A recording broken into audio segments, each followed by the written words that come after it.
So, ladies and gentlemen, in today's video, we go through the most boring fighter in every division. It's a topic that's been discussed for a while. Everyone calls people, the word crotch sniffer, the word wet blanket. They get thrown around a lot. So that's what we're looking at in today's video. We're looking at the guys who, if you're struggling to sleep, if you got insomnia, then you watch these guys' fights. Like that's just what's gonna happen. They'll put you to bed. Some Rose Color 2 type of stuff, some exhilarating action.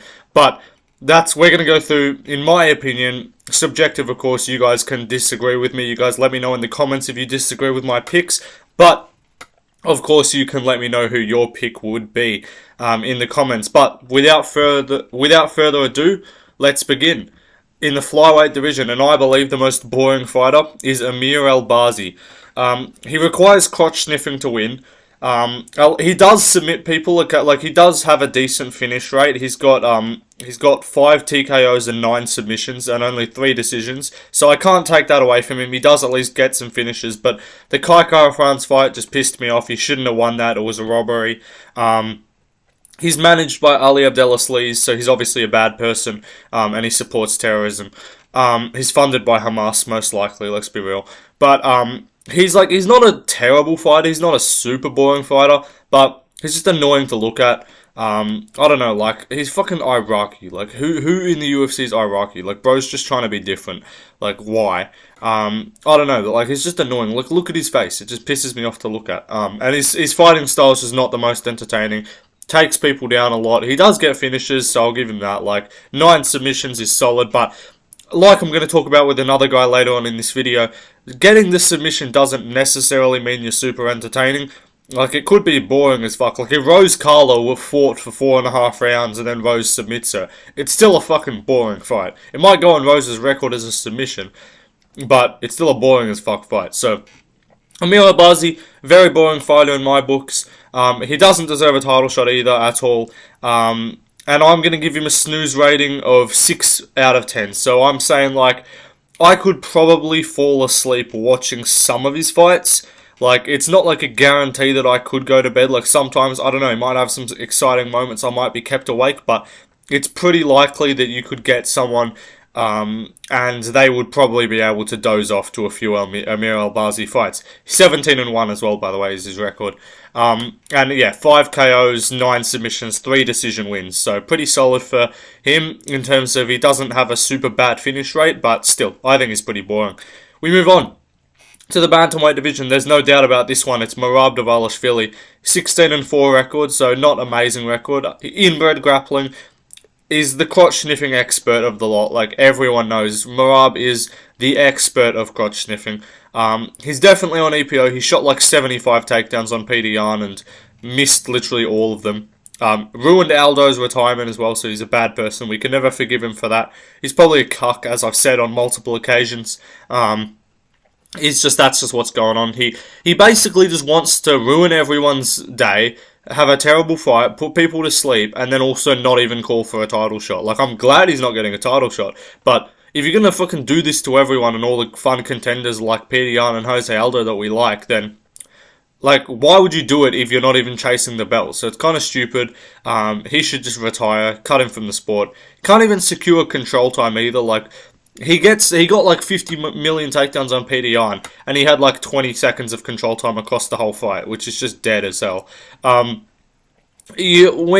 watching a Merab Dvalishvili fight, the most dangerous strikes you're going to see thrown. You're not going to see any lethal head kicks. You're not going to see any powerful right hands. You're probably going to see some knees to the thigh, is what you're going to see from Merab Dvalishvili. So if you're a big fan of kneeing a man in the gooch, then watch Merab fight and you'll be absolutely exhilarated. But if you're not, then you probably don't get a lot out of watching Merab fight. So, not a big fan of him. 3 TKOs, 1 submission, 12 decisions. This guy's a decision merchant. I'm giving him a snooze rating of 9.5 out of 10. Because as bad as his fighting style is and annoying as it is to watch, at least he's active, at least he's doing shit, he's constantly going for takedowns and stuff, even though he doesn't get them because he sucks. At least he is there's output there, he's constantly shooting. You at least have something going on your screen, rather than It's honestly better that he doesn't get control time, because at least that means there's constant shit going on. Because if he just gets control time, he would just sit on top of you for the whole fight like a certain Brazilian heavyweight. But Merab, still extremely boring fighter. Snooze rating 9.5 out of 10. I could definitely go to bed in the middle of the day watching these fights. It's not like with Amir Albazi, it's probably like it's 12 o'clock, it's late, you're struggling to go to bed, you watch one of his fights. Merab Dvalishvili, it's like you're wide awake, you've just drank 4 Red Bulls and 3 coffees, and then you watch his fight and you'll still doze off. Like, that's just what's going to happen. So, we move on to the featherweight division. This one I had to think about. This one was a tough one to predict. I've gone with Bryce Mitchell. I'm not super set on this. Like, it's not like he's like a really boring fighter, but there's just not a lot of boring featherweights, to be honest. So, you guys, like, I was thinking of Movsar Evloev, but his fight with Diego Lopez was cool. So, but he does go to decision quite a lot. So, it was between them two, but I've gone with Bryce Mitchell. He's unbelievably inbred. The Dan Ige fight was solid though, but he did just lay on Barboza for like 15 minutes, so that was kind of what put him here. That fight was really boring. He got the flat earth beater out of him by Topuria, but then he proceeded to come back and like just say some more dumb stuff, so he did recover from that beating from Ilia Topuria. He's funny to listen to though, so with Amir Albazi and Merab Dvalishvili, their personalities are atrocious. You just don't want to hear these guys speak, but at least with Bryce Mitchell, and their fighting style sucks, but at least with Bryce Mitchell, their fighting is somewhat entertaining. So, also their personality and their talk is somewhat entertaining. Even if they're an absolute nutbag, they're still funny to listen to. So, he gets credit for that. Bro is not the cash cow. Like he said, he's like, I'm the cash cow. There's going to be a realization soon, I'm the cash cow in the UFC. Like, bro is not the cash cow. Like, no one gives a fuck about you. No one's paying money to watch you fight. He got a twister, which is cool. So he's had a few good finishes, a few good performances. And overall, 0 KOs. So you get marked down a bit for that. 9 submissions and 7 decisions. So he has got a worse record in terms of, like, actually finishing fights than Amir Albazi. But I'm still going to only give him a snooze rating of 4 out of 10 here. He's not that boring. I don't mind watching Bryce Mitchell fight, but I just struggled to find a really boring fighter in the featherweight division. So, we move on to lightweight. It's Mateusz Gamrot. So, when making this list, I kind of limited myself to, like, the top 15 or the top 10. Because I'm like, okay, I could have gone like Grant Dawson, but he's unranked. No one cares about him anymore, so it's kind of irrelevant. But ultimately, I'm going to go with Grant Dawson. So, with Mateusz Gamrot here. 23-2 record, so he's got a good record. He exploded Fiziev's knee with telekinesis, so we can never forgive him for that, because that was bad, and he ruined my pick. Holds on to the legs for dear life. He shoots all night long. He's basically like the Polish version of Merab, but at least he's got like some striking, and he does do like scrambles with his Merab, just like lets you up and then shoots another takedown and then holds you against the fence. At least Gamrot like has some fun grappling sequences. The Arman Sayukian fight was a robbery. He should have lost that. The Turner fight was pretty embarrassing, honestly. He was holding onto the legs for dear life. Got exposed by Beneil Dariush.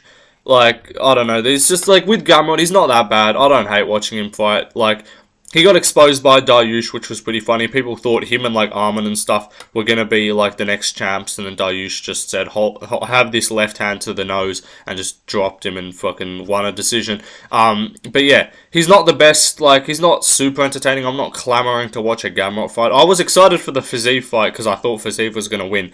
But he used mind powers and exploded Fiziev's knee. Bro thought he was the backup fighter as well. Like, he really like thought he was gonna like get a title shot when Charles Oliveira pulled out, and Volk just said, "Hold my beer," and just got head kick KO'd. So I kind of wish it was him that got slept by Islam. So that's unfortunate. It's all his fault. He should have been the one. 8 TKOs, 5 subs, 10 decisions. So ultimately, majority of his wins are decision, but he does get some finishes. I'll give him a snooze rating of 5.5 out of 10. He's not a boring fighter. He's not like a terrible fighter. Some of his fights are stinkers. When he goes against pure strikers with no takedown defense, then he just makes it boring. But I wouldn't say that's exactly his fault. Like, what's he going to do? Strike with the striker? Who would ever do that?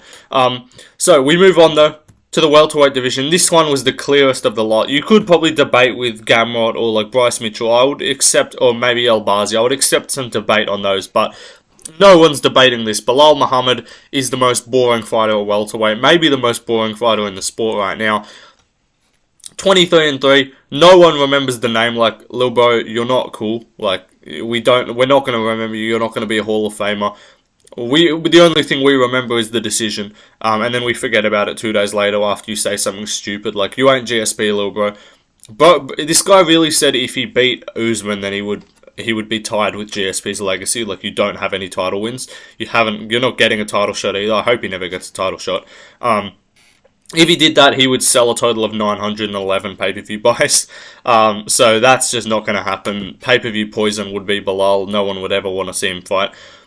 He would win a street fight by decision. That's just something that would occur. Career highlights. Belal Muhammad. He's got a crazy highlight reel. If you look back at his career, you've got so much high-level stuff to watch. You can see him holding down Stephen Thompson. That's elite. That's exhilarating stuff. You can see him standing TKO Sean Brady. That's going to really get you excited. You can see him take a one-armed Gilbert Burns 25 minutes to a boring decision. Like, when you're watching Belal fight, he just really provides the highlight reels, you know what I'm saying? He's literally landed the most strikes in UFC without a knockdown. He's a record holder, guys. You can't fault him. He holds a record. So, yeah. Belal Muhammad, very boring fighter. No one likes him. Anything else? He got blinded by a British person. That's just kind of funny. 5 TKOs, 1 submission, 17 decisions. So, yeah. Snooze rating, I'll give him a 911 out of 10. 911 out of 10 is the snooze rating for Belal Muhammad. That's got nothing to do with anything. Middleweight, I'm going to say it's Israel Adesanya. You guys could disagree. You guys could say like Cannonier or Vettori. But Vettori's funny because he just gets beat the fuck out of. And then Cannonier is actually not that boring. Like, the Strickland fight was boring-ish. And the Izzy fight was boring. But the Vettori fight was awesome. He beat the fuck out of Vettori. And I don't think Cannonier is that boring of a fighter. Like, the Brunson fight was fun.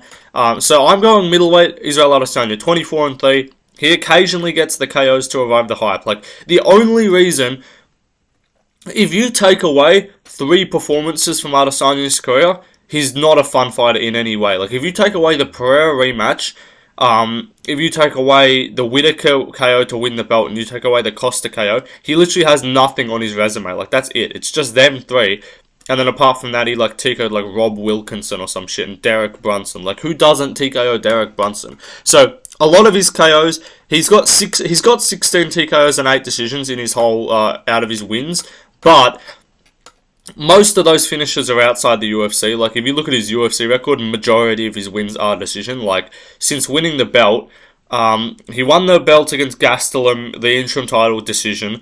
Then the Romero fight was he got the Whittaker KO, then decision against Romero, then the Costa KO, then lost to Blachowicz decision, then beat Vettori decision, then what else? Beat Whittaker decision, then beat Cannonier decision, then got chinned by Pereira, which was fun. Then KO'd him in the rematch and then lost the decision to Strickland. So Adesanya, he's not that entertaining of a fighter. He's a dog fiddler. He got exposed by Strickland. He got exposed by Blachowicz. He thinks he's in an anime, which is just cringe. Like, you're not Naruto, little bro. He gets humiliated and is like, this is just the part of my story arc. Trust. I meant to get dominated for 25 minutes. Watched. Like, he's just annoying to listen to. He's irritating. He just leg kicks people at range. Like, that's all he does. The thing is, people go like, oh, Volk does the same thing. Volk doesn't finish people. Well, first of all, Volk beat the hell out of beat the hell out of Ortega. He finished Yair, finished Zombie, and then pieced the fuck out of Holloway as well. Like, Volk's actually puts people, like, he actually puts output on people. Adesanya just leg kicks him and lands 20 strikes every fucking fight, and then wins because the other guys can't get into range. Like, fair play, you're a fucking reach merchant, but, like, he got exposed by anyone who can walk him down and just defend leg kicks. Like, that's basically all it took to beat this guy. He's Pereira and Strickland have custody of this guy. Like, it's just the joint parenthood. And yeah, I'll give him a snooze rating of around. I'll give him 6 out of 10 snooze rating, because when he's bad, he is really bad. Like, when he shows up and puts on a Vettori Romero performance, then that's just when you want to fucking gouge your eyes out. But he does get the finishes. When the gyno pops up, he does get those TKOs or those flatline KOs to revive the hype. So Adesanya, dog fiddler, 6 out of 10 snooze rating. Moving on though, light heavyweight. It's Magomed Ankalaev. Again, this one's debatable, but I'm going with like the more notable guys. Like you guys could say, oh, what about fucking Volkan Ozdemir or some bullshit like that? Oh, what about Nikita Krylov? Like, who the fuck cares about Nikita Krylov? Like, I'm going with like the guys that people know. Magomed Ankalaev's pretty boring. He's 17-1, 1-1. He's got a loss, a draw, and a no contest, but 17 wins, so that's pretty solid. He's a Russian cheater. He's inbred as hell. Complains about everything.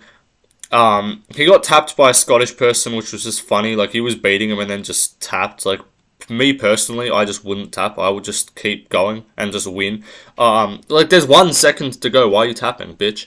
But anyway, a lot of boring fights. Like, the Thiago Santos fight was dead as hell. The Blachowicz fight wasn't fun. The Blachowicz fight was only fun when he was doing the chicken dance because of leg kicks.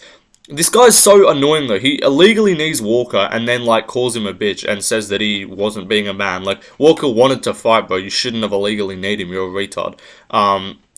Hopefully he never gets a title shot. He only got his title shot in the first place because Yuri got injured. And now I assume the UFC, if they're smart, should make him win like 5 more fights before getting a title shot. If he beats Walker in the rematch, which I assume they're going to do, then you can give him the loser of Yuri versus Alex. You give him the loser of Yuri versus Alex, then you could probably give him, like, I don't know, Azamat Murzakanov coming off a win over Khalil Roundtree. I reckon then he could fight for like an interim title if someone gets injured. Then he'd probably defend that a couple times, and then maybe he could get an undisputed title shot, but nah. Then John Jones comes back to light heavyweight and then gets a title shot, so no title shot for Ankalaev. He looks like he fucks goats. He's managed by Terra Snitch. 9 TKOs and 8 decisions. So he does get some finishes, but like realistically, like the Kutalaba finish in the first fight doesn't count. I don't know. He's pretty average. A lot of his finishes were earlier on. He TKO'd Anthony Smith, but like who isn't able to do that realistically? And I'll give him a snooze rating of 7 out of 10. I've just never been like hyped up watching an Ankalaev fight, realistically. The only fight I was like intrigued in was the Johnny Walker one, and that was because of Johnny Walker. But Ankalaev, I don't think anyone really loves watching this guy fight. But we move on to the heavyweight division, and the inspiration of this video. We got Jailton Almeida, the Brazilian roidhead himself. He's 19-2. And he just, I wasn't going to even, like, this video just came up in my head after yesterday, because everyone was calling him boring, and I would tend to agree. He'd lay on Derek Lewis for 5 rounds. Like, how are you not able to finish Derek Lewis? Just punch him in the face. What are you doing? Even though he gets finishes, he's still boring. Like, he only has 1 decision, but his fights aren't, like, he gets subs, but, like, it's whatever. Like, who gives a fuck? Like, it's just dead. He should just go to light heavyweight, and at least then he'd be able to dominate people, probably. He's only got a front kick and a double leg, and he just does that, and then just holds you down, and then throws some little pitter-pat shots, and then if you're a fat old man and you turn over into a rear naked choke, then he subs you, and if you don't do that, then he's just like, oh, how do I fucking submit you? So yeah, all his wins are against fat man. He actually hasn't beat a single in-shape human being. He beat the GOAT Parker Porter though, so that was good. I think that was a fixed fight though. Parker Porter clearly. Parker Porter clearly. He was letting him win that. He was letting the hype train build up. Porter knows he could beat anyone that he wants on any given day. Like, after watching that Lewis performance, he probably loses to the top guys, Aspinall, Pavlovich, maybe even Blades, maybe. Definitely loses to Jones. I would even say he might even lose to Stipe, honestly. He's a roid monster. He's like 30 and he looks like 75. Look, he's got acne on the side of his head, as a middle-aged man. But overall, 7 TKOs, 12 submissions, and 1 decision. So I'll give him a snooze factor of 6.5 out of 10. Out of everyone on this list, he has the best finish rate, but his fights still aren't all that, like, entertaining. So, that is the end of the video, ladies and gentlemen. Thank you for watching. Of course, let me know if you guys agree or disagree with my picks in the comments. Let me know who you guys think are the most boring fighters in each division. I encourage debate, as always. I'm happy to tell you that you're wrong in the comments if you say that my picks are incorrect. I might have forgot someone, though, so we'll see what happens. Like the video, subscribe, go follow my Instagram, Leftlane MMA. And yeah, I'll see you in the next video, which will probably be the UFC 295 full card predictions, and I'll probably come up with a few other videos coming out soon. So I'll see you in the next one. Peace out, everybody.